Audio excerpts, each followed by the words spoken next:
उसको पुलिस पकड़ के लेके नहीं जाती। यहाँ पे इस बात को 24 घंटे हो चुके हैं और वो बंदा अभी हंस रहा होगा कि उसको कोई पकड़ के नहीं ले गया। उस एल्विश के ऊपर एक भी वो सेक्शन नहीं लगा जो मैंने एफआईआर में लिखवाई थी। इस बीच में मुझे कुछ भी होता है, मेरे पे कोई भी जानलेवा हमला होता है, इसका जिम्मेदार एल्विश यादव होगा। हाय एवरीवन, तो मैंने आज ये तो देख लिया, अगर आपके पास पैसा हो तो आप एफआईआर भी बदल सकते हो और इस चीज़ को प्रूव करूंगा। पर उससे पहले लड़ाई किस बारे में हुई, क्यों हुई, हम इस बारे में बात नहीं करेंगे। मैं सीधा पॉइंट पे बढ़ता हूँ। एल्विश ने जो लोकेशन दी थी वो उसके घर की लोकेशन थी या फिर किसी के तो घर की लोकेशन थी और मेरा इंस्टिंक्ट बोला कि मुझे उसे अपने लोकेशन पर बुलाना चाहिए जो एक पब्लिक लोकेशन हो।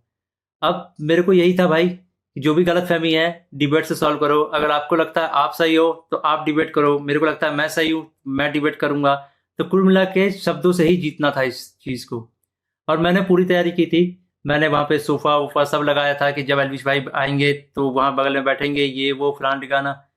लेकिन जैसे ही वो आए, एक तो अटैक करना शुरू कर दिया, ऊपर से बहुत सारे बंदों के साथ आए। ऊपर से ये भी नहीं था कि वन ऑन वन फाइट हो, उसके साथ उसके कुछ बंदे थे वो भी मदद कर रहे थे उसकी। इस तरीके से मदद कर रहे थे कि मैं कुछ कर ही नहीं पा रहा था क्योंकि मेरे को 2-3 लोगों ने पकड़ लिया था अगल बगल से। अब जब लड़ाई हुई, लड़ाई के बीच में ही एल्विश ने मेरे को लगभग ये अपने घुटनों से नाक पे मारा, कई बार हाथों से मेरे सिर्फ मुंह पे मारा।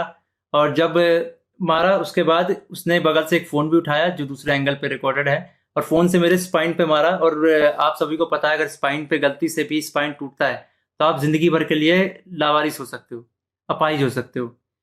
तो उसके बावजूद उसने मारा मारा और उसके बाद उसने क्या किया, जान से मारने की धमकी भी दे दी। अब जान से मारने की धमकी 1-2 बार नहीं दी, मल्टीपल टाइम्स दी। कम से कम जितना मुझे पता है 3 बार तो दी ही थी उसने धमकी जान से मारने की। और ऑफ कैमरा भी उसने कई बार जान से मारने की धमकी दी। अब ये सब होने के बाद जब लड़ाई वड़ाई ख़त्म हो गई तो उसके बाद वो वापस जा रहे थे तो वो जो बंदे लाया था उनमें से कुछ बंदे मेरे को, मतलब होता है ना एक प्यार से धमकाने वाला सीन कि भाई सॉरी बोल दे, क्यों ले रहा है पंगे ये वो। भाई मैं तो अपने चीज़ों पे अटल था। मैंने बोला मैं सॉरी तो नहीं बोलूँगा क्योंकि मैंने गलती तो की नहीं है। उसके बाद एल्विश ने भी थोड़ा ट्राई किया था सॉरी बुलवाने के लिए, लेकिन मैंने उसको भी सॉरी नहीं बोला। और ये सब जब हुआ तो शुरू में मेरे को लगा मेरे को सिर्फ यहाँ चोट आई है क्योंकि मेरे को कहीं पे भी दर्द फील नहीं हो रहा था। तो मेरे को शुरू शुरू में सिर्फ यहाँ चोट आई। उसके बाद 1-1.5 घंटे बाद मेरे को यहाँ पे दर्द होना शुरू हुआ और फिर 2 से 3 घंटे बाद मेरे पूरे स्पाइन में दर्द होना शुरू हुआ। और इस तरीके से हुआ कि मैं सो ही नहीं पाया। सुबह 4 बजे मैंने सोने का ट्राई किया था, मैं दोस्त के घर साकेत गया हुआ था, मैंने सोने का ट्राई किया, अनफॉर्चुनेटली मैं दर्द से सो ही नहीं पाया। उसके बाद हम जब दर्द हो रहा था तो हम गए वहाँ पे मैक्स हॉस्पिटल साकेत के मेडिकल निकलवाने। तो उन्होंने मना कर दिया विदाउट एफआईआर नहीं होगा। तो मेरा यही था, मेरा दिमाग शॉक में था, एफआईआर हमने की नहीं थी। फिर हमने डिसाइड किया कि दोपहर के 12 बजे के आसपास हम एफआईआर करेंगे लॉन्च और उसके बाद मेडिकल करवा लेंगे पुलिस की मदद से ही। तो हम गए एफआईआर करने। अब जब एफआईआर करने गए तो हमने पूरा बता दिया कि भाई ये सेक्शन लगाना है, अटेम्प्ट टू मर्डर है, साफ साफ दिख रहा है। तो वो जो एसएचओ थे उन्होंने बहुत अच्छे से बात की। उसके बाद एसएचओ अपने इंस्पेक्टर के फ़ोन में कॉल करते हैं, बोलते हैं कि पूरा इसको ना पब्लिक मत करना, गुप्त तरीके से रखना, हम लोग गुप्त तरीके से लड़ेंगे।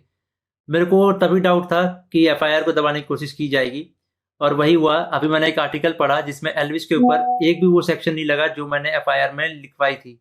अटेम्प्ट टू मर्डर का एक भी सेक्शन नहीं है उसमें।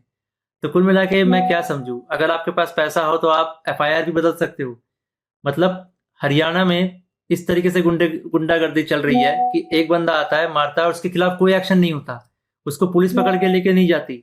यहाँ पे इस बात को 24 घंटे हो चुके हैं और वो बंदा अभी हंस रहा होगा कि उसको कोई पकड़ के नहीं ले गया, उसको फर्क ही नहीं पड़ा होगा। मैं हरियाणा के सीएम खट्टर जी से रिक्वेस्ट करना चाहूंगा कि इस गुंडे एल्विश यादव को अरेस्ट करवाओ। इसका बैकग्राउंड बहुत खराब है, जिस तरीके से ये यूथ को इंस्पायर कर रहा है, वायलेंस को प्रमोट कर रहा है, उससे साफ साफ पता लग रहा है यूथ बहुत गलत वे में मोटिवेट हो रही है इससे, और ये चीज़ बहुत ही खराब है। तो खट्टर जी, मैं इंडिया के कानून पे बहुत भरोसा करता हूँ, लेकिन अगर यहाँ पे नाइंसाफ़ी हुई तो एक तरीके से बहुत सारे लोगों को ये तो समझ में आ जाएगा कि इंडिया का कानून सिर्फ गरीबों के लिए बना है, अमीरों के लिए नहीं बना है। तो मैं नहीं चाहता कि ये कानून भी, ये एफआईआर भी दब जाए। और साफ साफ पता लग रहा है दबाने की कोशिश की जा रही है इस एफआईआर को। अगर ये एफआईआर दबता है तो ये इंडिया के कानून की हार है।